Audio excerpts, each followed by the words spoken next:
Kerja, dia bersungguh-sungguh beramal, tapi ternyata sia-sia amalan. Rugi siapa? Capek. Jangan-jangan yang dimaksud dengan ayat ini adalah kita yang sudah puas dengan pencapaian kita ketika di bulan Ramadan. Tapi kita lupa dengan syarat-syarat. Selamat datang di channel Kalam Syiar FM. Gak bersyukur ya, tatkala melihat adanya kawan-kawan yang mungkin menekuni ilmu dunia, kedokteran khususnya umpamanya, kedokteran mata, tapi ternyata mereka mengetahui bahwa setiap muslim itu wajib belajar ilmu agama. Karena jangan sampai teman-teman yang mengkaji ilmu dunia, kemudian kesibukan dia mengkaji ilmu dunia dan mempelajarinya membuat mereka lalai akan akhirat. Padahal semua kesuksesan, semua keberhasilan, semua pencapaian di dunia ini akan ditinggal. Dia akan diantarkan oleh keluarganya ke sebuah tempat yang sangat sempit, yang sejatinya tidak membutuhkan uang banyak untuk menempati tempat itu. Sedangkan rumahnya, mobilnya, jabatannya, gelar-gelar yang dia dapat, semuanya dia tinggalkan. Dan dia sendirian di sana, tanpa sanak famili, tanpa seorang kawan pun, tanpa anak-anak yang mencintai. Ahibati fillah, Ramadan sudah pergi. Apakah kita puas dengan apa yang kita lakukan selama bulan Ramadan?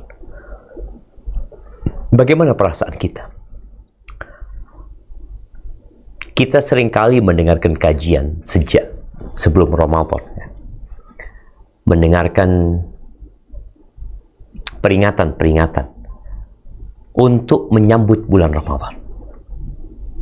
Tapi ternyata tanpa terasa Ramadan telah pergi. Dengan segala suka dan dukanya, dengan segala amal soleh yang kita lakukan di dalamnya, mulai puasa di siang hari, sholat di malam hari, sedekah dan berbagi yang kita lakukan, menghatamkan Al-Quran berulang kali, berzikir, mengingat Allah tiada henti, berdoa, bermunajat, memohon kepada Sang Pencipta yang terus kita lakukan setiap hari. Kita berjuang berharap mendapatkan satu malam yang lebih baik dari 1000 bulan. Sebagian iktikaf, meninggalkan rumah, pekerjaan, dan sanak famili. Ada pula yang berangkat umrah, karena umrah di bulan Ramadan seperti haji bersama Rasul Sallallahu Alaihi Wasallam. Ada lagi setelah Ramadan yang berpuasa 6 hari di bulan Syawal, karena berharap mendapatkan pahala puasa wajib selama 1 tahun. Ya, kewajiban hamba adalah beramal. Tapi dia juga harus berpikir, apakah keletihan, kelelahan, lapar, haus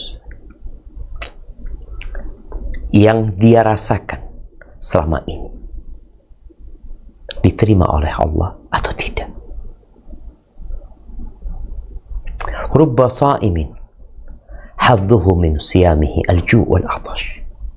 Nabi SAW pernah menyampaikan berapa banyak orang yang berpuasa tapi tidak mendapatkan pahala dari puasanya kecuali lapar dan haus.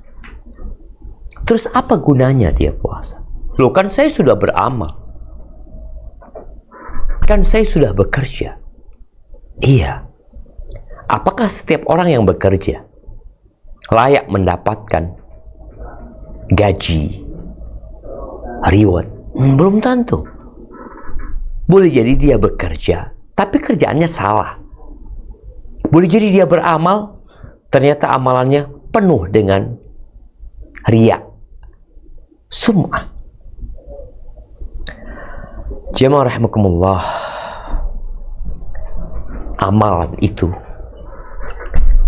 imma diterima, imma ditolak. Nggak ada yang ketiga. Amalan itu sejatinya diterima atau ditolak. Apa syarat diterimanya amalan? Oh, kita belajar. Syarat yang pertama adalah ikhlas. Nah, syarat yang kedua, sesuai dengan tuntunan syariat. Sebagian kita sudah merasa baik, merasa yang dia kerjakan selama ini sudah maksimal. Pernah ada seorang menantu yang dia mempertanyakan kepada anak tentang mertuanya. Dia mengatakan, Ustaz, mertua anak ini Masya Allah Ustaz, dia orangnya rajin ke masjid 5 waktu. Dia rajin puasa sunnah Senin Kemis. Dia rajin sholat malam. Dia rajin berzikir. Dia rajin bersedekah. Masya Allah, orang baik Ustaz. Tapi sekarang Ustaz, dia berhenti melakukan semua itu. Dia nggak lagi sholat. Dia nggak lagi puasa. Berhenti dia ke masjid. Ketika anak tanya kepada beliau, beliau mengatakan, makom kita berbeda. Subhanallah. Seakan-akan ada makom, ada sebuah kedudukan di muka bumi ini bagi hamba Allah yang udah nggak wajib sholat. Padahal Rasul Sallallahu Alaihi Wasallam, beliau sholat sampai bengkak kaki dan nggak pernah beliau meninggalkan sholat. Di saat beliau sakit di akhir hayatnya, beliau tetap sholat dengan kondisi beliau. Kadang-kala beliau sholat dengan duduk, tapi tetap sholat. Ada orang pula yang mungkin sudah berhaji berulang kali, lalu dia seloroh, kayaknya saya sudah siap untuk mati. Kau siap untuk mati? Apakah engkau yakin bahwa semua amalan yang kau kerjakan selama ini, Ramadan yang kita tahu pahala Ramadan, kita tahu 1 malam yang lebih baik dari 1000 bulan, semua pahala yang disebutkan berkaitan dengan ibadah haji umpamanya, haji yang mabrur, itu balasan yang pantas adalah surga. Yang mabrur, yakni yang diterima oleh Allah Azza wa Jalla, yang penuh dengan kebaikan di dalamnya. Dan tidak semua yang berangkat haji itu mabrur. Sholat, iya kita tahu bagaimana besarnya pahala sholat. Tapi kata Allah Azza wa Jalla, fawailul lil musallin, celaka buat orang-orang yang sholat. Ini orang sholat celaka, nggak ada gunanya sholat dia.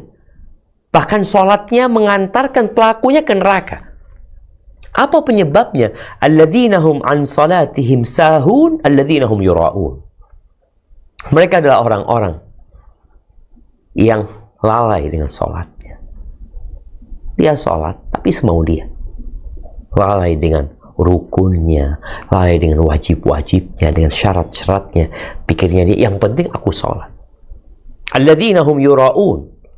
Mereka adalah orang-orang yang riya, yang sholat karena dilihat belaka, karena ada yang menonton, kemudian dia sholat. Maka kita harus benar-benar memperhatikan hal ini. Jangan pernah merasa sudah suci, merasa sudah baik. Abu Bakar As-Siddiq radhiyallahu anhu itu dijamin masuk surga. Tapi apakah kemudian dia merasa sudah berada di level yang tidak perlu lagi beribadah, memperbanyak ibadah, memohon agar diterima ibadahnya, beristighfar, memohon ampunan kepada Allah? Dia terus memohon ampunan kepada Allah. Bahkan tatkala dia meminta doa kepada Nabi alaihi salatu wassalam untuk dibaca ketika dia sholat, ketika dia berdoa, maka Nabi alaihi salatu wassalam memberikan doa kepada dia. Qul, katakan, Allahumma inni zalamtu nafsi zulman katsira. Ya Allah, sesungguhnya aku menzalimin diriku dengan kezaliman yang banyak. Wala yaghfiru dzunuba illa anta. Enggak ada yang bisa mengampuni dosa kecuali Engkau, ya Allah. Faghfir li maghfiratan min 'indika warhamni innaka antal ghafur. Ya Allah, ampuni aku dengan pengampunan darimu, ya Allah. Ampuni aku, ya Allah. Takut, jemaah. Jamaah rahimakumullah, di surat Al-Kahfi di ayat 103 dan 104, Allah Azza wa Jalla memerintahkan kepada Nabi alaihi salatu wassalam untuk memberikan informasi. Tentang apa? Kita baca sekarang. Naam, tafadhal.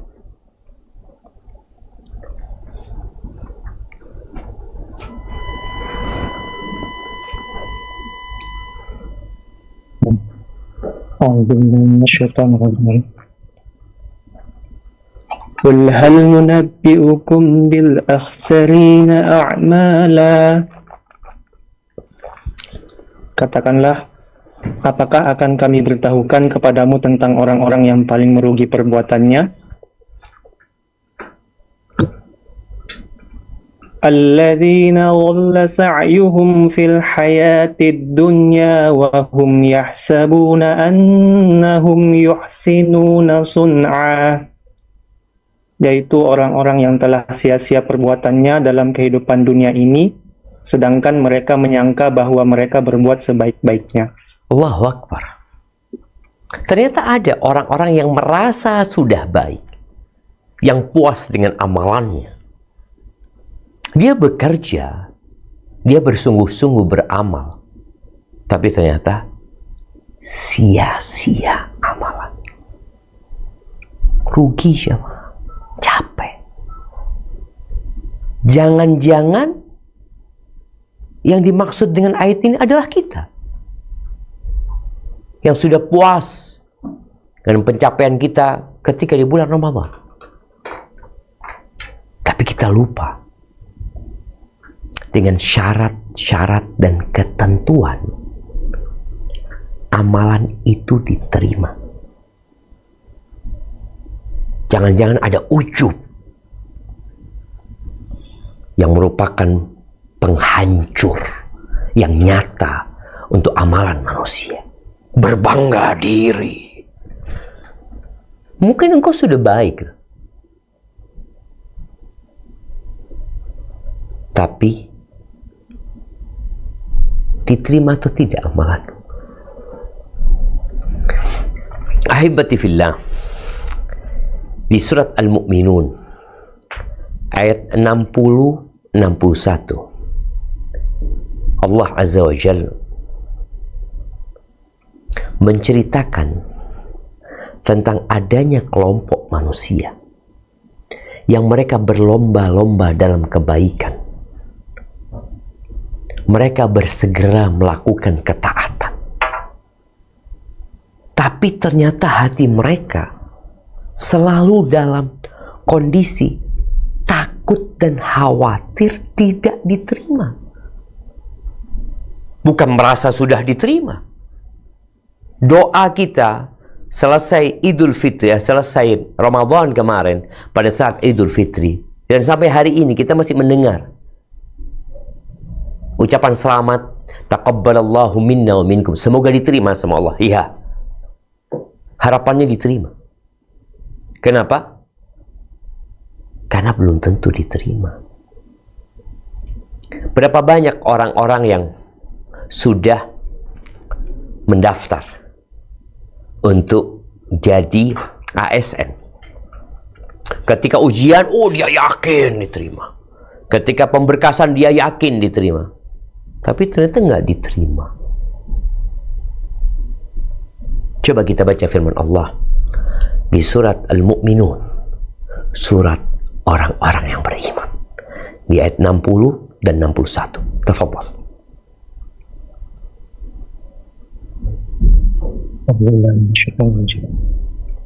والذين يؤتون ما أتوا وقلوبهم وجلة والذين يؤتون ما آتوا وقلوبهم وجلة أنهم إلى ربهم راجعون.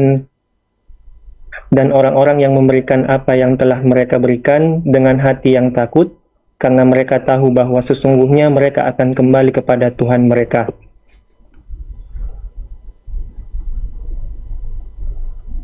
Ulaika yusari'una fil khairati wa hum laha sabiqun. Mereka itu bersegera untuk mendapat kebaikan-kebaikan dan merekalah orang-orang yang segera memperolehnya. Subhanallah. Mereka beramal, mereka memberi apa yang harus mereka berikan, tapi mereka takut. Ada kekhawatiran, ada kecemasan di dalam hati mereka. Ketika ayat ini turun, Ummul Mukminin, ibunda orang-orang beriman, istri baginda Nabi Muhammad sallallahu alaihi wasallam, Aisyah bertanya. Beliau mengatakan, "Ya Rasulullah," yang dimaksud dengan ayat 60 di surat Al-Mu'minun, "Ahum alladzina yashrabuna al-khamra wa yasriqun." Apa yang dimaksud dengan ayat ini adalah mereka orang-orang yang berbuat dosa. Mereka minum khamar, mereka mencuri, sehingga mereka takut. Ya pantas orang berbuat dosa selalu takut. Siapa saja yang melakukan perbuatan dosa, ada dalam hatinya kekhawatiran dilihat sama orang, diketahui sama orang. Dia tahu yang dia lakukan tidak benar, sehingga kalau ketahuan boleh jadi dia akan dihukum. Ada ketakutan, takut dengan hukuman, takut ketahuan, takut mendapatkan sanksi. Maka Aisyah berpikir, apakah kondisi takut ini disebabkan mereka adalah pelaku dosa? Apa kata Nabi SAW? La yabnatas siddiq. Enggak, bukan itu yang dimaksud, wahai putrinya As-Siddiq, Abu Bakar As-Siddiq. Bukan itu yang dimaksud. Walakinnahum, tapi yang dimaksud dengan orang-orang yang takut dalam ayat ini, humul ladzina yasumun wa yusallun wa yatasaddaqun wa hum yakhafuna an la tuqbala minhum. Mereka adalah orang-orang yang rajin puasa, yang rajin sholat, yang tekun bersedekah, tapi mereka takut amalan mereka tidak diterima. Sebagian kita mungkin umurnya sudah 80 tahun, ada yang 70 tahun, ada yang 60 tahun, ada yang 50 tahun, ada yang 40 tahun, ada yang mungkin sudah puasa Ramadan selama 30 tahun. Mungkin dia sudah umroh tiap tahun, mungkin dia sudah haji berulang kali. Dan nggak takut dia. Sedangkan ciri-ciri orang yang beriman itu takut nggak diterima. Karena dia tahu sebagai manusia yang penuh dengan dosa. Kullu bani Adam khata', penuh kekurangan. Dosa jelas kita tahu berapa banyak dosa yang kita lakukan. Perbuatan kebaikan kita belum tentu ikhlas, belum tentu sesuai dengan syariat. Ya seharusnya kita takut, jemaah. Mereka adalah orang-orang yang terus berlomba-lomba dalam kebaikan. Ahibati fillah, siapa yang amalannya diterima? Allah menyebutkan di surat Al-Maidah ayat 27. Kisah antara dua putra Nabi Adam, Habil dan Qabil. Allah perintahkan kepada keduanya untuk berkurban. Si Habil mengorbankan domba terbaik yang dia miliki. Si Qabil juga mengorbankan hasil dari perkebunan dan pertaniannya untuk Allah Azza wa Jalla. Sama-sama berkorban. Sama-sama putra Nabi Adam. Tapi ternyata nggak semuanya diterima. Coba kita baca. 6.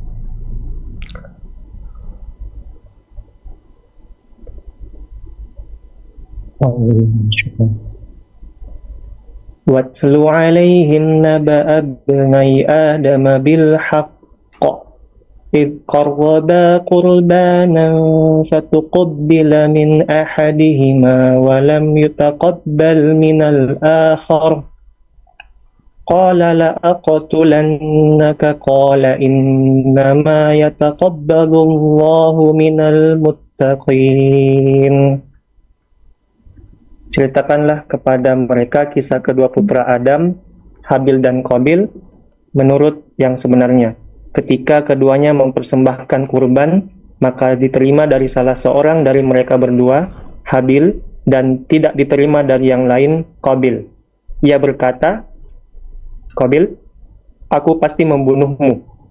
Berkata Habil, sesungguhnya Allah hanya menerima kurban dari orang-orang yang bertakwa. Subhanallah, jemaah. Itu lihat. Jelas Allah Azza wa Jalla menerima hanya dari orang-orang yang bertakwa. Jadi dahulu di beberapa riwayat disebutkan bahwa tatkala mereka berkurban, mereka menunggu adanya api dari langit yang menyambar kurbannya. Kalau disambar oleh api, maka diterima. Yang tidak disambar oleh api, nggak diterima. Sehingga orang tahu amalannya diterima atau tidak. Dulu Bani Israel juga tatkala mereka berperang. Setelah berperang, harta rampasan itu dikumpulkan. Nggak boleh ada yang ngambil. Karena haram bagi mereka makan harta rampasan perang. Berbeda dengan umat Nabi Muhammad alaihi salatu wassalam. Mereka setelah berperang, dikumpulkan harta rampasan perang, lalu ditunggu. Kalau tidak turun api, berarti ada harta rampasan perang yang diambil oleh prajurit atau pasukan. Maka diminta mereka untuk mengembalikan. Ketika dikembalikan semuanya, dan sudah tidak ada lagi harta rampasan perang yang tersembunyi, maka Allah kirimkan api yang menyambar. Sekarang enggak. Tapi pesannya tetap sama. Allah hanya menerima dari orang-orang yang bertakwa. Apakah engkau sudah bertakwa? Oh, insya Allah, Ustaz. Orang yang merasa sudah bertakwa, dialah orang yang belum bertakwa. Orang semakin berilmu, semakin dekat sama Allah, semakin takut tidak diterima. Semakin takut dia belum bertakwa. Innama yakhsyallaha min ibadihil ulama. Yang takut kepada Allah di antara hamba-hambanya adalah para ulama. Bagaimana Rasul sallallahu alaihi wasallam? Beliau terus beramal, terus beristighfar, terus berdoa. Jadi ketika engkau bertakwa kepada Allah, maka engkau semakin takut kepada Allah. Semakin takut tidak diterima amalan. Benar, Ustaz. Iya. Nabi Ibrahim alaihissalam, beliau adalah Khalilur Rahman. Beliau meninggikan bangunan paling indah, bangunan paling mulia, bangunan paling terhormat, teragung di muka bumi ini, Ka'bah. Di tempat yang paling mulia, di Makkah Al-Mukarramah. Sebuah bentuk ketaatan yang paling luhur, membangun Ka'bah. Yang kita tahu bagaimana sampai hari ini orang-orang berangkat ke sana, tawaf di sana. Itu Nabi Ibrahim yang meninggikan bangunannya bersama Ismail. Ketika proses pembangunan, apa kata Allah Azza wa Jalla di surat Al-Baqarah ayat 127? Nah, tafadhal dibaca.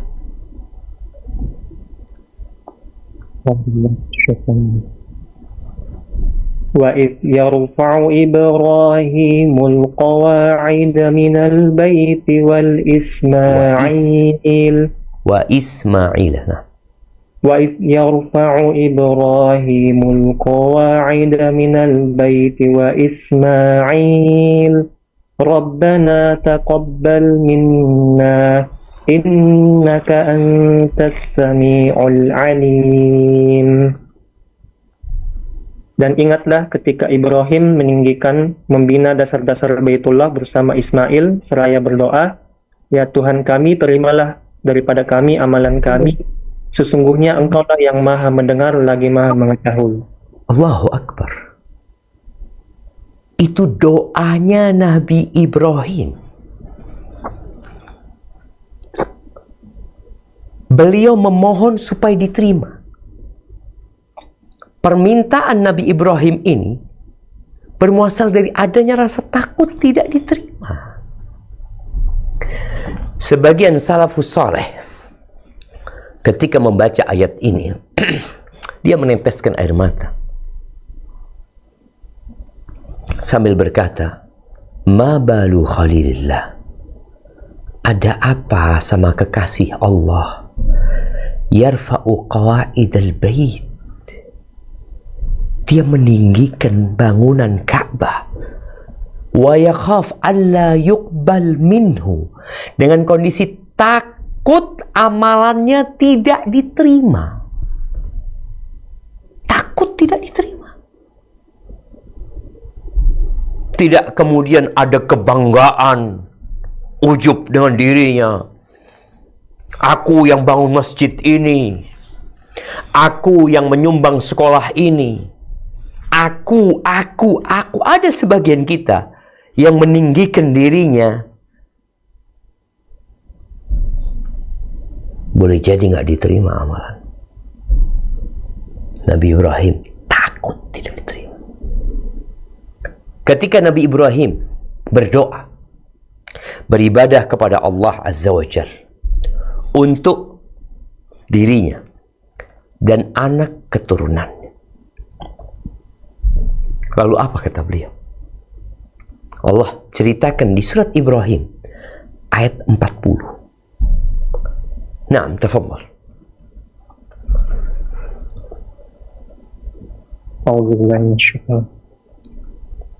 Rabbi ij'alni muqimas salati wa min dhurriyyati rabbana wa taqabbal du'a.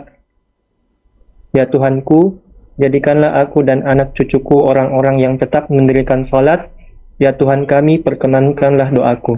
Bayangin jemaah. Udah berdoa, ini Nabi yang berdoa.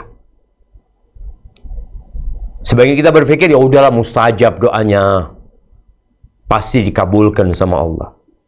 Nabi Ibrahim berdoa mengatakan, Rabbi ja'alni muqimas shalah.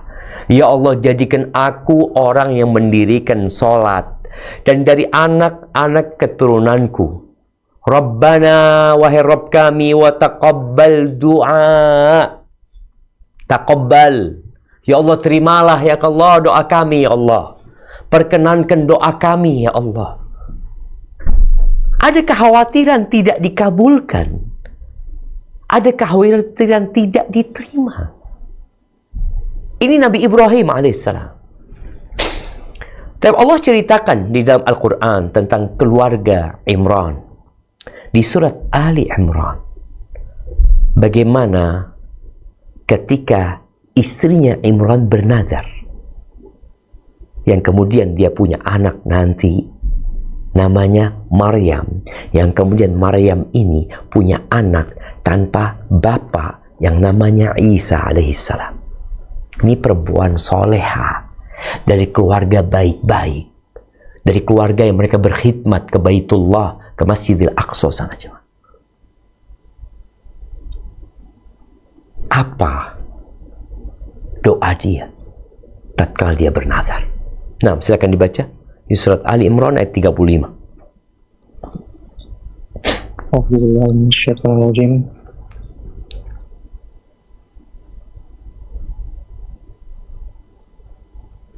إذ قالت امرأة عمران رب إني نذرت لك ما في بطني محررا فتقبل مني إنك أنت السميع العليم.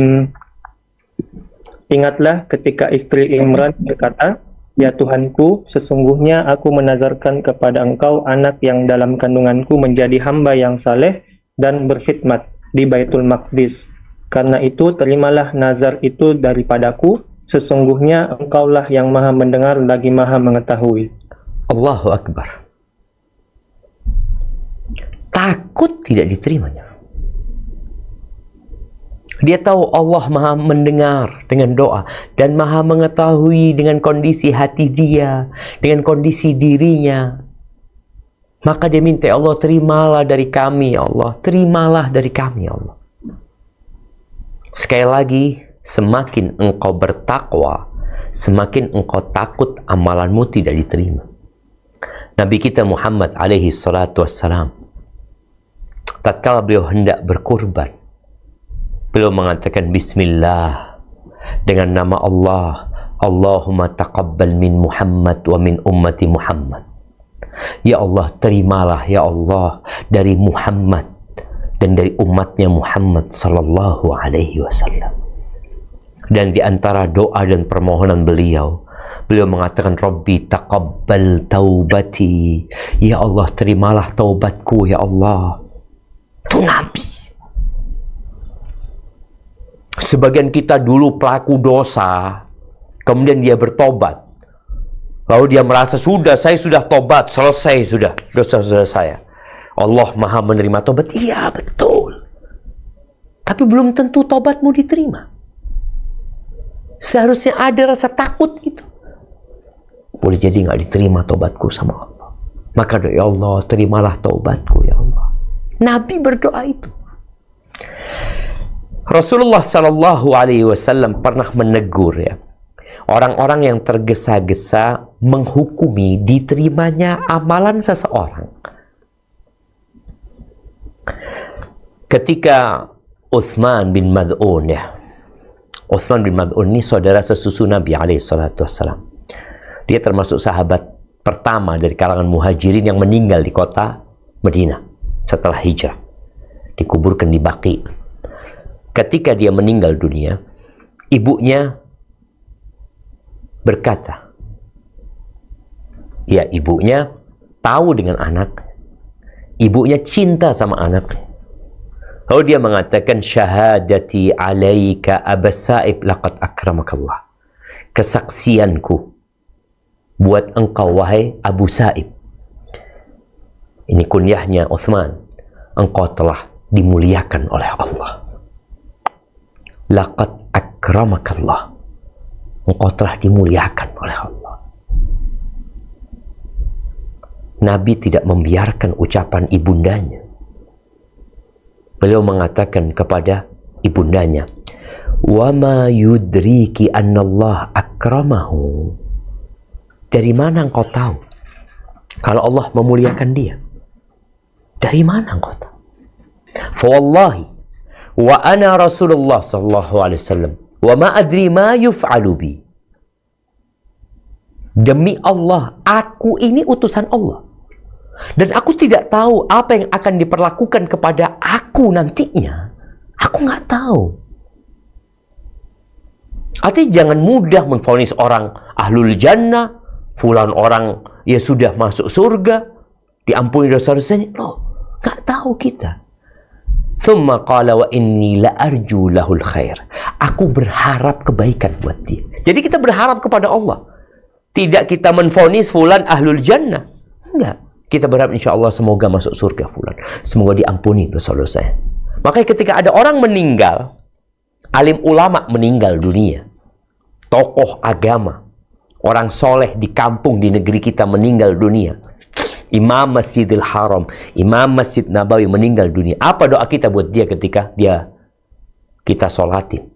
Kita katakan Allahumma ghfir lahu warhamhu wa'afihi wa'fu anhu. Ya Allah, ampuni dia ya Allah, maafkan dia ya Allah, kasihi dia. Kita berharap kebaikan buat orang itu, tapi kita nggak bisa menvonis dia orang sudah ada di surga Allah Azza wa Jal. Enggak. Kemudian Aisyah radhiyallahu ta'ala anha, ketika ada seorang bayi yang meninggal dunia, kemudian diantarkan jenazahnya, Aisyah mengatakan, tuba lahu usfurun min asafil jannah lam ya'mal su' wa lam yudrik. Aisyah mengatakan, surga buat dia, kebaikan buat bayi itu, burung dari burung-burung surga. Dia belum berbuat dosa dan belum sampai ke perbuatan dosa itu. Kata Nabi SAW, awa ghaira dzalik ya Aisyah, apakah selain itu Aisyah? Subhanallah. Al-Imam An-Nawawi ketika menjelaskan hadis ini, beliau mengatakan nahaha 'anil musara'a ilal qat'i min ghairi an yakuna 'indaha dalil. Nabi melarang dia untuk membuat sebuah keputusan, sebuah vonis tanpa dia punya dalil bahwa dia usfur min asafil jannah. Kita berharap kebaikan, jemaah. Ingat ya, innamal a'mal bil khawatim. Amalan itu tergantung penutupnya. Tergantung. Kita sekarang yang puasa kemarin, alhamdulillah, yang masih dikasih kesempatan hidup sampai hari ini, kita nggak tahu bagaimana kita akan mati nanti. Kalaupun kita mati dalam kondisi berbuat kebaikan, husnul khatimah, ya kita berharap, tapi nggak boleh kita menvonis fulan sebagai penghuni surga. Enggak. Sahal bin Sa'ad As-Sa'idi, sebagaimana diriwayatkan oleh Al-Imam Al-Bukhari, bahwa pada masa Nabi SAW terjadi peperangan antara umat Islam dengan orang-orang musyrikin. Ketika dua pasukan ini sudah condong ke markas mereka masing-masing, ya, di salah satu pasukan Nabi Muhammad SAW ada seorang itu yang berjuang perang dengan gigih berani. Tidak ada yang kecil yang besar kecuali dia tebas sudah. Kemudian para sahabat mengatakan, nggak ada hari ini yang berjuang seperti perjuangan fulan, karena dilihat orang ini paling hebat dalam pasukan Nabi SAW. Nabi SAW mengatakan kepada para sahabatnya, ama innahu min ahlin nar. Orang itu penghuni neraka. Dia benar-benar penghuni neraka. Itu membuat sahabat takut, jemaah. Ini orang yang berjuang mati-matian, yang berpotensi dia akan dibunuh oleh musuh, ya. Berpotensi dia akan cacat seumur hidup. istrinya akan menjadi janda, anak-anaknya akan menjadi yatim. Kok dikatakan dia penghuni neraka? Akhirnya ada seorang sahabat, aku yang akan mendampingi dia. Apa yang dia kerjakan sebenarnya? Kemudian diikutin orang ini. Dia perang, berjuang berdekatan dengan orang ini. Ketika orang ini lambat, dia ikut lambat. Ketika dia cepat, dia ikut cepat, diikuti. Kemudian ternyata orang ini terluka. Dengan luka yang parah, jemaah. Kemudian dia ambil pedangnya, dia taruh di dadanya, dia bunuh diri, jemaah. Lalu orang ini pergi menjumpai Nabi SAW sambil mengatakan, Asyhadu annaka Rasulullah. Aku benar-benar bersaksi engkau adalah utusan Allah. Ini orang sudah muslim. Ini sahabat Nabi. Maka Nabi bertanya, wa madhak, ada apa ini? Kok engkau bersaksi lagi itu? Ya Rasulullah, tentang laki-laki yang kau sebutkan dia penghuni neraka. Orang-orang akhirnya kebingungan gitu, merasa kok bisa ya orang ini orang yang bersungguh-sungguh kok tapi dia masuk neraka, apa penyebabnya gitu. Maka aku mengikutinya ya Rasulullah. Lalu dia cerita bagaimana akhir cerita dari orang ini. Nabi SAW mengatakan, innal abda la ya'malu fima yaran nas amala ahli jannah. Sesungguhnya ada seorang hamba yang dia beramal yang menurut orang, oh ini ahlul jannah, wa innama dia ahlun nar, wa innahu lamin ahlin nar. Padahal dia penghuni neraka, tapi menurut pandangan orang, oh ini orang soleh, orang baik, ahlul jannah. Padahal dia penghuni neraka. Wa ya'mal fi ma yarnas amala ahli nar. Dan ada orang yang kelihatannya orang ini kayaknya, ya Allah, kesian orang ini bakal masuk neraka kayaknya. Padahal dia termasuk penghuni surga. Kok bisa? Beliau alaihissalatu wassalam mengatakan, wa innamal a'malu bi khawatimiha. Amalan itu tergantung penutupnya. Jamaah rahimakumullah. Al-Imam Bukhari di dalam kitab sahihnya, beliau mencantumkan sebuah bab. Bab ini judulnya Bab Khaufil Mu'min Ayyahbita amaluhu wa huwa la yash'ur. Bab tentang ketakutan orang beriman.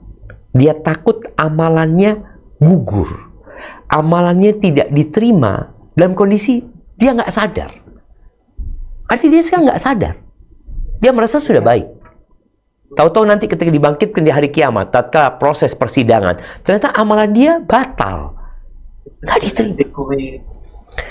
Lalu beliau menyebutkan ucapan Ibrahim At-Taimi yang mengatakan, ma aradtu qawli ala amali illa khasyitan akuna mukadziban.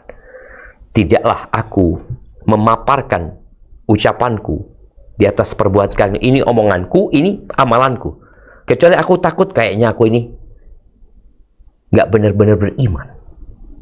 Takut aku munafik gitu loh. Kalau ngelihat omongannya bagus, tapi lihat amalannya, oh kayak gini amalanku. Kemudian ucapan Ibn Abi Mulaika, seorang tabi'in, yang dia mengatakan, adraktu 30 min ashabi Rasulillah sallallahu alaihi wasallam. Aku pernah menjumpai 30 dari sahabat Nabi. Dia jumpai Aisyah, dia jumpai Abu Hurairah, ya. Dia jumpai Abdullah bin Mas'ud, Abdullah bin Umar, Abdullah bin Zubair, Abdullah bin Amr bin As. Beliau berjumpa dengan Abdullah bin Abbas, sahabat-sahabat yang Masya Allah. Dia mengatakan, aku menjumpai 30 sahabat Nabi SAW. Kulluhum yakhafu ala nafsihi nifaq. Semuanya takut dia munafik. Takut tertimpa penyakit munafik.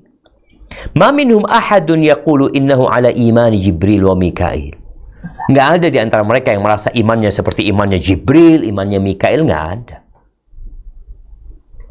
Al-Hasan al-Basri mengatakan, al-mu'min, orang beriman itu, jama'a baina ihsanin wa khasyah wa khauf.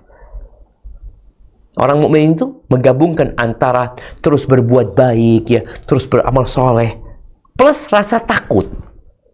Sedangkan orang munafik udah amalannya banyak dosanya tapi merasa aman. Ketika beramal merasa sudah paling baik, paling bagus. Seakan-akan sudah diterima sedekahnya. Oh, dia banyak kebaikan. Maka jangan-jangan kita termasuk orang munafik. Ahibati fillah. Ya, tanda amalan itu diterima, ya dia ikhlas. Dia berharap balasan dari Allah Subhanahu wa taala. Seperti yang kita dengar para khutbah, para penceramah mengingatkan kita di bulan Ramadan. Man shoma Ramadhana imanan wa ihtisaban. Barang siapa yang puasa Ramadan karena iman dan karena berharap pahala, itu yang akan diampuni dosa-dosanya. Man qama Ramadhana imanan wa ihtisaban ghufira lahu ma taqaddama min dhanbi. Barang siapa yang sholat di malam-malam Ramadan karena iman dan berharap pahala, diampuni dosa-dosa dia yang lalu. Kok banyak dosanya? Aku juga banyak dosanya. Barakallahu fiik, jamaah rahimakumullah. Di antara sebab diterimanya amalan adalah kita melanjutkan apa yang sudah kita amalkan. Istiqomah, konsisten.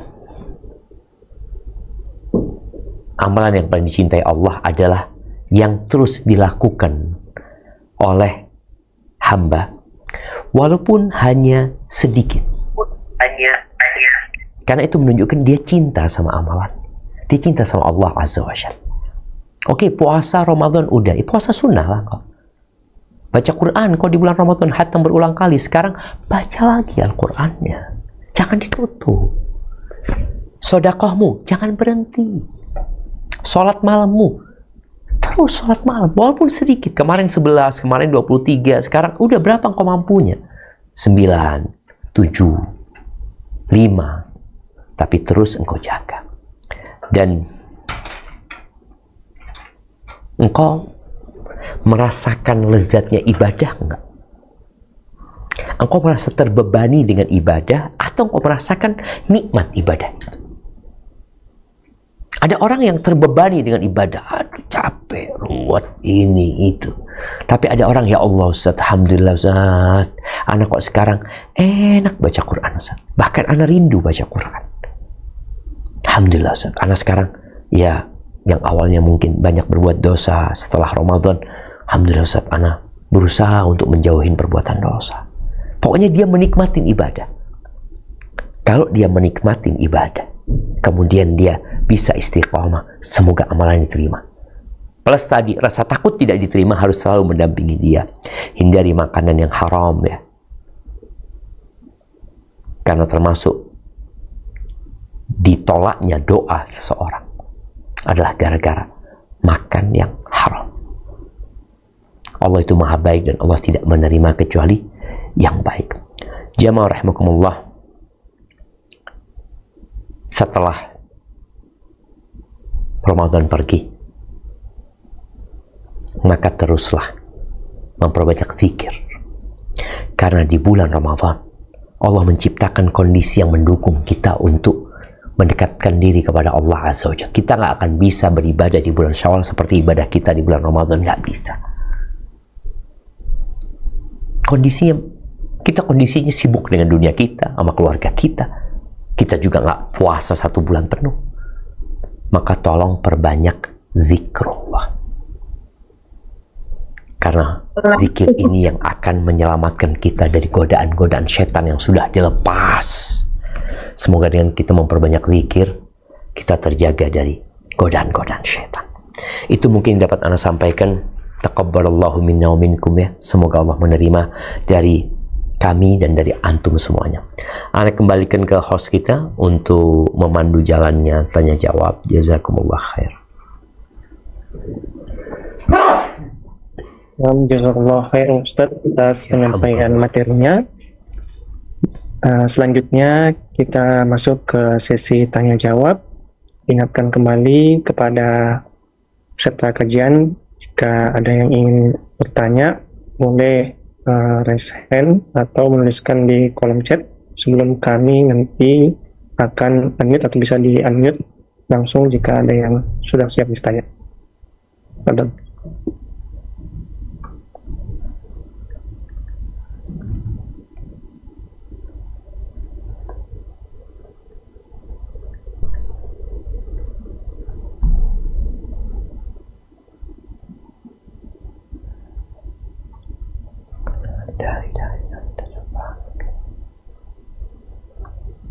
Ya, nah, Fadol Ummu Muhammad. Nah, Assalamualaikum warahmatullahi wabarakatuh, Ustaz.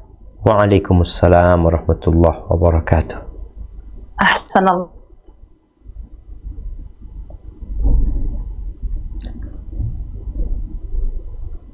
Naam, tafaddal.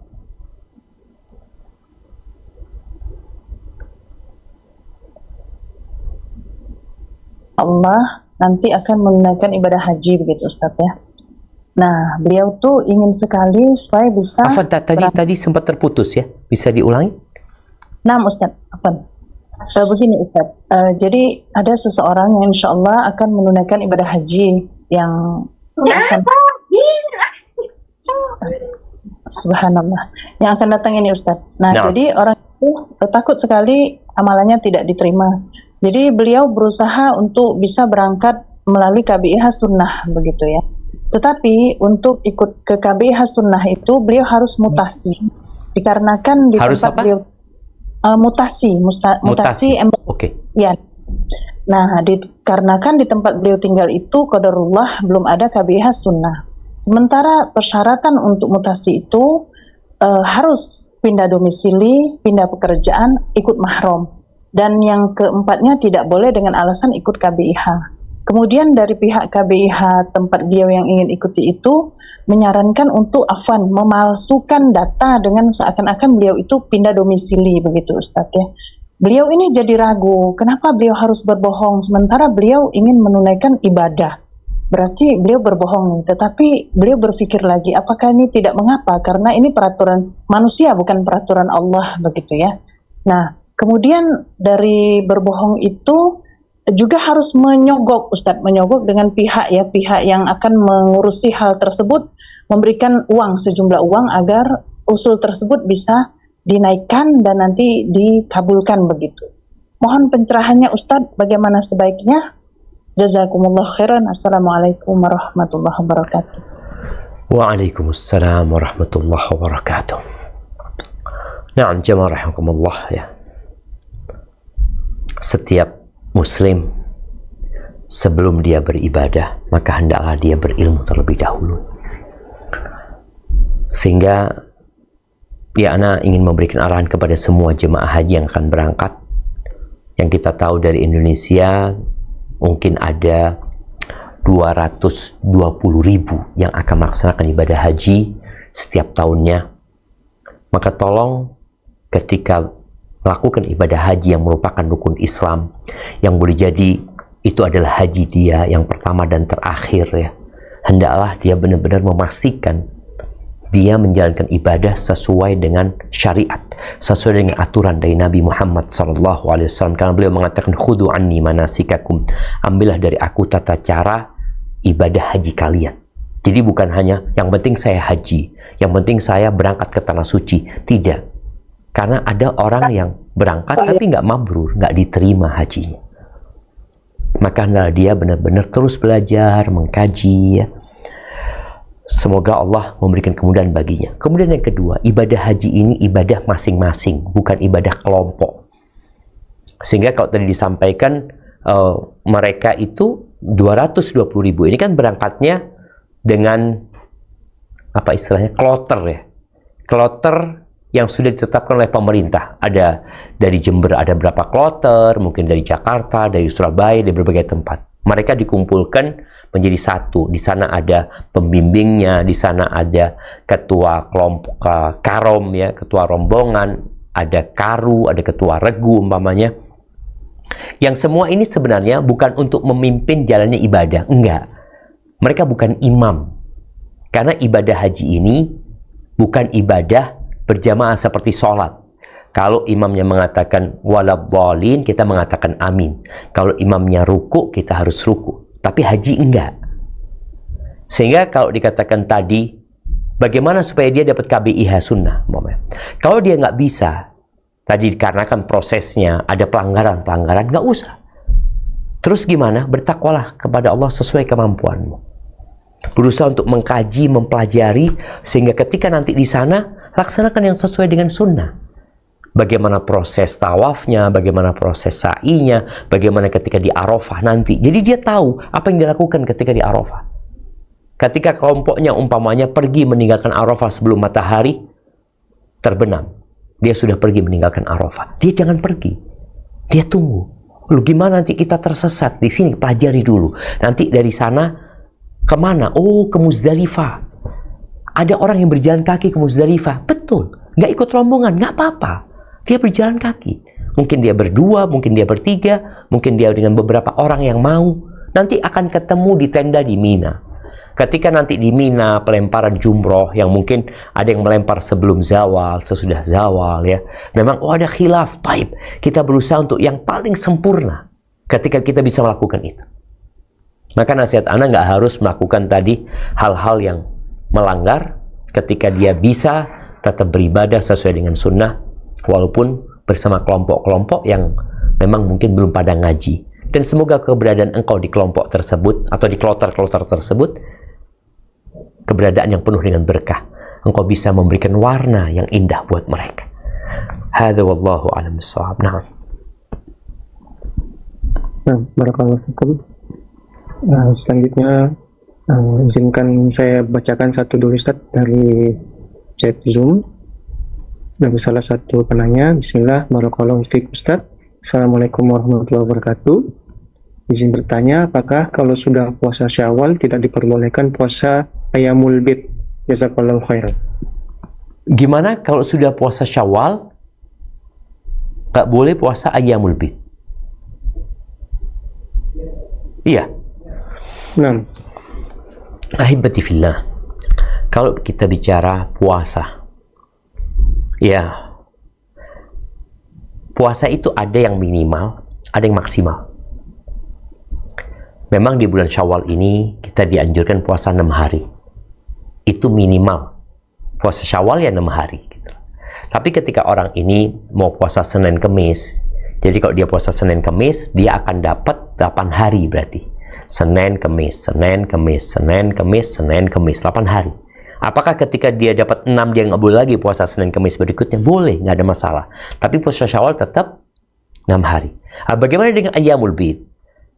Ayyamul Bid ini insya Allah besok ya. Hari ini tanggal 12, besok malam 13 ya. 13, besok 13, 14, 15. Ketika dia sudah puasa 6 hari kemarin, apakah besok dia boleh puasa atau tidak? Boleh. Nggak ada masalah.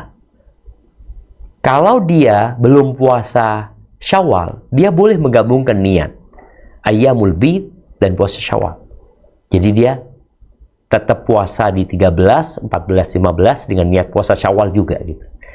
Nggak ada masalah. Itu yang Anda ketahui, wallahu a'lam bishawab. Nah, barakallahu fiik. Selanjutnya izinkan Ustaz untuk penanya dari yang resen, silahkan Putri untuk unmute. Jazakallah khair, host. Assalamualaikum warahmatullahi wabarakatuh, Ustaz. Waalaikumsalam warahmatullahi wabarakatuh. Taqabbalallahu minna wa minkum ya Ustaz. Taqabbalallah salihal a'mal. Tafadhal. Ustaz, Ana menyaksikan beberapa hari yang lalu sakaratul mautnya seseorang kerabat yang mana semasa hidupnya fulanah sering berbuat zalim, terutama terhadap anak kandung fulanah sendiri, Ustaz. Dan ketika proses sakaratul maut itu kelihatan si fulanah tersiksa sekali, Ustaz. Dan Ana mengatakan kepada anak-anak beliau untuk memaafkan dan mengikhlaskan beliau. Cuman anak beliau mengatakan di mulut kami sudah memaafkan, tapi hati kami belum bisa. karena semenjak remaja sudah dizolimi oleh ibu kandungnya sendiri sampai si anaknya ini berkeluarga gitu Ustadz, berumah tangga. Dan ketika ibunya meninggal Ustadz, tidak ada sedikit pun raut kesedihan, bahkan ya biasa saja, terkesan biasa saja Ustadz. Dan si Pulana ini sering curhat kepada Ana, mohon nasihatnya Ustadz, apa yang sebaiknya Ana sampaikan kepada si kerabat ini supaya memaafkan ibu kandungnya Ustadz. Yang kedua Ustadz, terkait dari penjelasan Ustadz tadi bahwa amal kita belum tentu diterima. Sebagai umat di akhir zaman ini Ustadz, berarti bolehkah kita mengedepankan khauf kita, setelah itu baru roja gitu Ustadz? Karena yang Ana tahu kita beribadah itu khauf, roja, dan mahabbah ya Ustadz ya. Tapi mengingat kita terutama Ana yang sering lalai Ustadz, apakah Ana cukup dengan khauf dulu aja gitu Ustadz? Mohon nasihatnya Ustadz. Jazakallah khairan Ustadz. Assalamualaikum warahmatullahi wabarakatuh. Waalaikumsalam warahmatullahi wabarakatuh. Ya, berkaitan dengan anak-anak yang mungkin merasa dizalimin oleh orang tuanya. Boleh jadi orang tuamu zalim, tapi orang tuamu juga telah melahirkan dirimu, apalagi bunda, yang kalau semua kebaikan atau harta yang kau miliki kau berikan kepada ibundamu, engkau belum membalas kebaikan dia. Kita ini kan jadi manusia kadang-kala fokus dengan kesalahan, dengan negatif yang dilakukan orang tua kita. Kita lupa dengan kebaikan. Loh, apa kebaikannya Ustaz? Anak sejak kecil udah dizalimin sama dia. Ketika engkau 9 bulan berada di perut ibundamu, ketika engkau dilahirkan, yang proses melahirkan dirimu itu boleh jadi mengorbankan nyawanya. Engkau kan nggak tahu proses itu. Engkau kan lupa. Makanya ketika Allah memerintahkan kepada anak-anak untuk berbakti kepada orang tua, wabil walidaini ihsana, berbuat baik kepada orang tua, Allah mengingatkan anak-anak itu, hamalathu ummuhu wahnan ala wahnin. Ibunya hamil dia. Ibumu mengandungmu dengan kondisi lemah, bertambah lemah. Kemudian melahirkanmu, kemudian menyusuimu. Ini proses yang tidak pernah ada dalam memori kita. Yang terekam dalam memori kita ketika kita sudah bisa mengingat. Ibuku seperti ini, ibuku jahat sama aku, ibuku pilih kasih. Oke, engkau ingat itu. Tapi ingat, ternyata ada kebaikan orang tua kita yang kita nggak pernah ingat. Maka Allah mengingatkan. Maka sampaikan kepada dia, sejahat apapun ibundamu, engkau tidak akan bisa membalas kebaikan ibundamu. Terus apa manfaatnya ketika ibumu disiksa gara-gara engkau? Engkau sendiri belum tentu berbakti sama ibundamu. Maka sampaikan kepada dia, hendaklah dia memaafkan ibundanya, karena dia juga belum tentu sudah berbakti sama ibundanya. Ketika ada orang yang gendong ibunya dari Khurasan atau dari Asfahan sana, di Iran sana, haji, diajak keliling, kemudian dia tanya kepada Abdullah bin Umar bin Khattab, aturani qad jazaituha, menurutmu aku sudah balas budi ibumu apa enggak? Aku nih gendong ibuku dari sana. Kata dia, wala bi zafratin min zafaratiha, rasa sakit dia ketika melahirkanmu, satu rasa sakitnya itu belum kau balas gitu. Maka tolong anak-anak ini sadar ya, bahwasanya sejahat apapun ibundamu, tetap dia punya kebaikan yang kau belum bisa membalasnya. Udahlah, maafkan, dan semoga itu menjadi penghapus dosa buat dirimu. Adapun berkaitan dengan bagaimana kita hidup di akhir zaman ini, ya para ulama menyebutkan bagaimana kita beribadah kepada Allah, yang tentunya unsur utama adalah cinta kepada Allah Azza wa Jal, yang memandu kita agar arahnya benar, tidak salah arah, dengan cinta kepada Allah Azza wa Jal. Kemudian dengan dua sayap, yang satu namanya khauf, yang satu namanya roja. Khauf itu rasa takut kepada Allah, yang dua adalah rasa harap kepada Allah Azza wa Jal. Duanya harus imbang sebenarnya, tapi ada kondisi-kondisi yang kita lebih menguatkan sisi takutnya Kapan? Ketika kita condong kepada dosa, ketika kita condong kepada kemaksiatan, maka kuatkan janibul khauf agar kita berhenti berbuat dosa. Karena rasa takut ini yang menghalangi kita dari berbuat dosa. Tapi ketika kita dalam kondisi ada keputusasaan, ya kita mau meninggal dunia, kita sedang sakit, maka kondisi atau sisi harapan kepada Allah hendaklah dikuatkan agar dia meninggal dunia berbaik sangka sama Allah Subhanahu wa taala, agar dia meninggal dunia dengan berharap kepada Allah Subhanahu wa taala. Seperti itu. Jadi mungkin kondisi setiap manusia berbeda-beda di masa lalu dan di masa sekarang, maka hendaklah dia tahu mana yang perlu dia lebih kuatkan. Karena jangan sampai ada orang yang menguatkan janibur roja, Allah maha pengampun, maha pengasih, tenang, pada saat dia mau berbuat dosa, sehingga dia terus berbuat dosa dan boleh jadi dia mati su'ul khatimah. Hadza wallahu a'lam bissawab.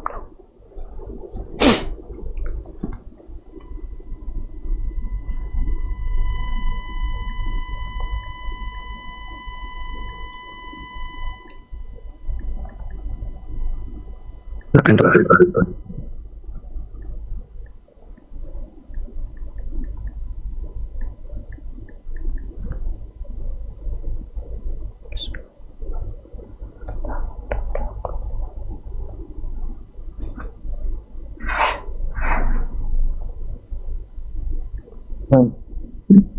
Baik, selanjutnya izinkan saya membacakan satu pertanyaan lagi Ustaz dari chat Zoom. Mungkin yang sesuai tema Ustaz. Bismillah Ustaz, bagaimana cara memotivasi diri untuk senantiasa mempertahankan amalan soleh yang sudah dilakukan di bulan Ramadan di bulan setelahnya? Dan apakah ada doa khusus agar amalan di bulan Ramadan ini diterima? Afwan Ustaz, bagaimana seorang yang selanjutnya juga Afwan Ustaz, bagaimana seorang perempuan yang ingin berumrah tanpa mahram? Jazakallahu khairan Ustaz. Barakallahu fikum. Nah, ahibati fillah, berkaitan dengan bagaimana supaya kita bisa terus mengamalkan amal kebajikan yang kita lakukan di bulan Ramadan, bagaimana kita bisa istiqomah. Maka tentu yang pertama adalah dengan senantiasa berdoa, memohon kepada Allah Azza wa Jalla, seperti doa yang dianjurkan dibaca di setiap penghujung sholat, ya, yang diajarkan Nabi alaihi salatu wasallam kepada Mu'ad bin Jabal.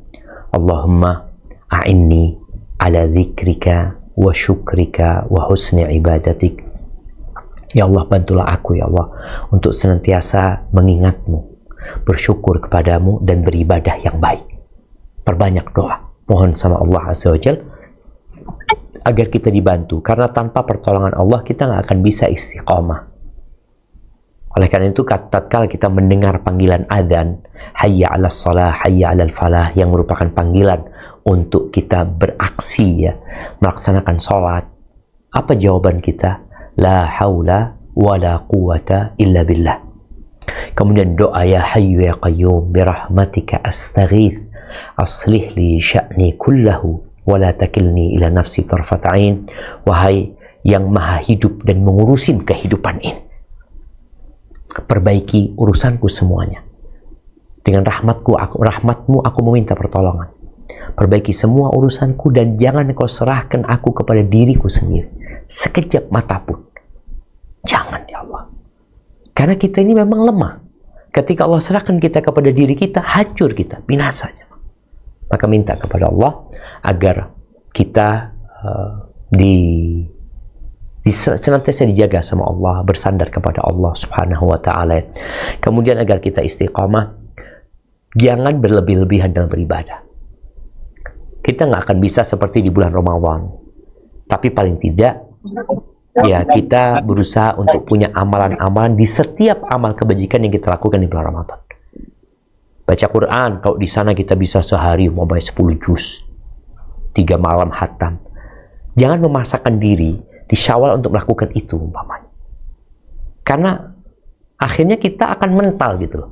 Sebaik-baiknya amalan adalah yang berkesinambungan walaupun sedikit. Aku bisanya kayaknya 1 juz, ya sudah 1 juz. Nggak mampu anak Ustaz kayaknya Ustaz. Anak karena kalau di bulan Ramadan kan memang waktu kerjanya lebih sedikit ya. Kemudian anak juga sering ke masjid. Tapi setelah Ramadan anak banyak kerjaan, anak banyak harus lakukan. Ya udah, engkau mampunya berapa? Kayaknya anak cuma mampu 3 halaman tiap hari. Udah 3 halaman. Dijaga. Dengan terus berdoa tadi. Lalu yang ketiga, cari kawan-kawan. Karena kalau lingkungan kita tidak mendukung kita, maka ciptakan lingkungan yang mendukung kita gitu loh. Kita ciptakan lingkungan itu. Kita perlu membuat kelompok ya, sebagaimana orang yang suka main bola, mereka bikin kelompok pencinta bola, sehingga setiap akhir pekan, weekend, yuk main bola kemana, ini itu kan ada kelompok itu. Tapi kenapa kelompok menuju ke surga kok kita tidak bentuk gitu loh? Buat orang-orang, yuk kita kelompok kajian umpamanya, kelompok tadarus. Kemarin kita tadarus Ramadan, mungkin bisa dilanjutkan setelah Ramadan kita tadarus. Di kantor kita memang ada orang-orang yang senantiasa ya di waktu zuhur, di kantor kan ada waktu istirahat sebelum sholat mungkin 5 menit baca Quran ya, sehingga kita bisa saling menguatkan di antara kita. Hadza wallahu a'lam bishawab. Adapun pertanyaan yang ketiga tadi berkaitan dengan wanita yang berangkat umrah tanpa mahram. Ketahuilah bahwa mahram ini bukan syarat sahnya umrah, bukan syarat sahnya haji. Kenapa Anda perlu sampaikan ini? Ada perempuan yang kemana-mana tanpa mahram.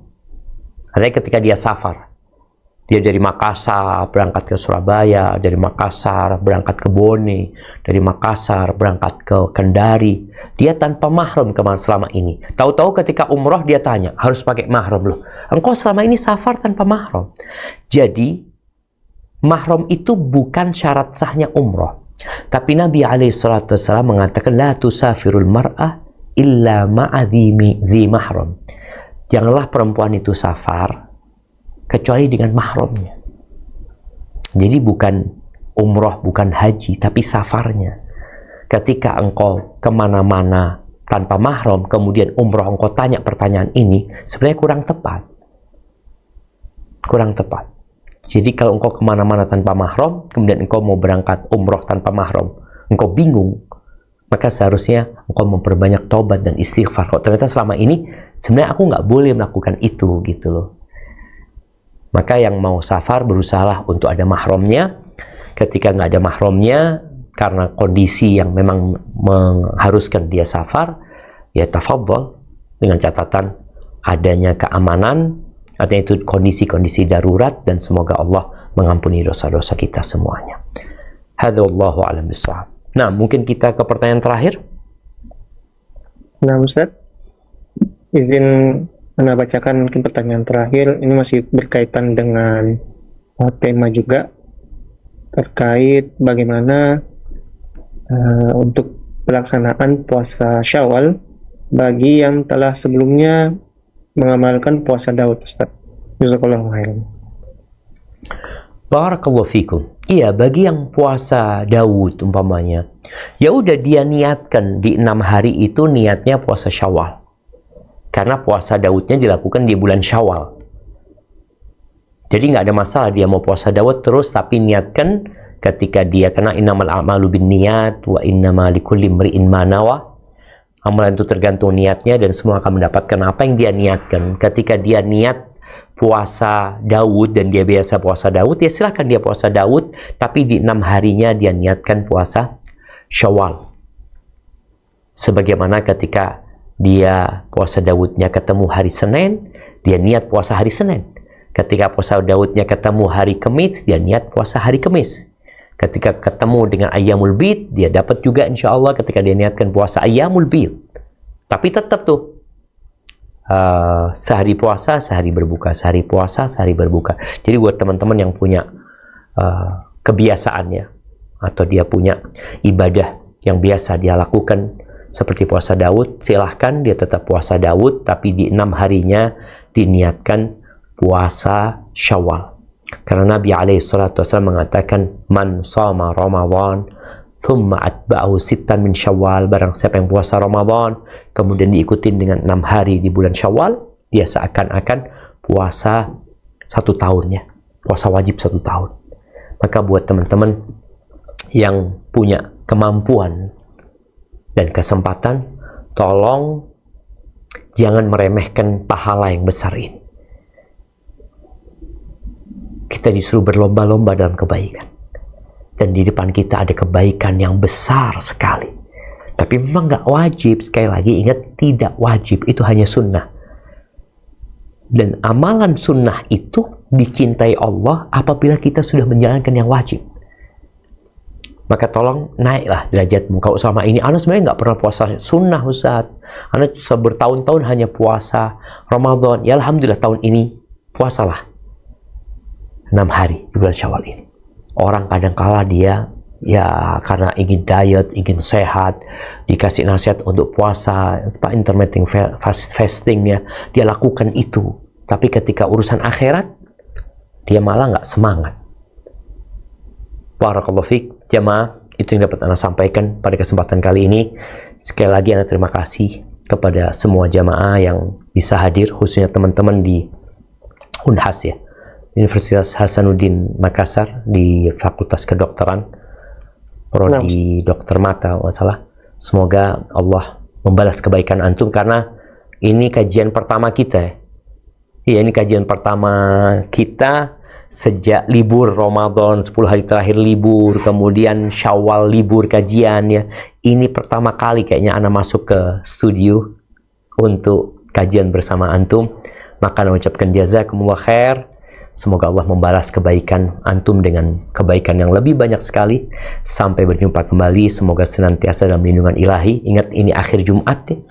Perbanyak doa memohon kepada Allah Azza wa Jalla. Allahumma qsim lana min khasyatik ma tahulu bihi bainana wa baina ma'asik, wa min ta'atika ma tuballighuna bihi jannatak, wa min al-yaqin ma tuhawwinu bihi alayna masa'ib ad-dunya, wa matti'na bi asma'ina wa absarina wa quwwatina ma ahyaytana waj'alhu al-waritha minna waj'al tha'rana 'ala man zalamana wansurna 'ala man 'adana wa la taj'al musibatana fi dinina ولا تجعل الدنيا أكبر همنا ولا مبلغ علمنا ولا تسلط علينا من لا يرحمنا ربنا آتنا في الدنيا حسنة وفي الآخرة حسنة وقنا عذاب النار ربنا تقبل منا إنك أنت السميع العليم وتب علينا إنك أنت التواب الرحيم وسبحان ربك رب العزة عما يصفون والسلام على المرسلين والحمد Lillahi Rabbil Alamin. Ana mohon undur diri. Jazakumullah khairan. Wassalamualaikum warahmatullahi wabarakatuh. Terima kasih sudah menyimak dan menonton sampai akhir. Semoga kita semua mendapat pembelajaran dari ceramah yang kita dengarkan. Barakallahu fikum.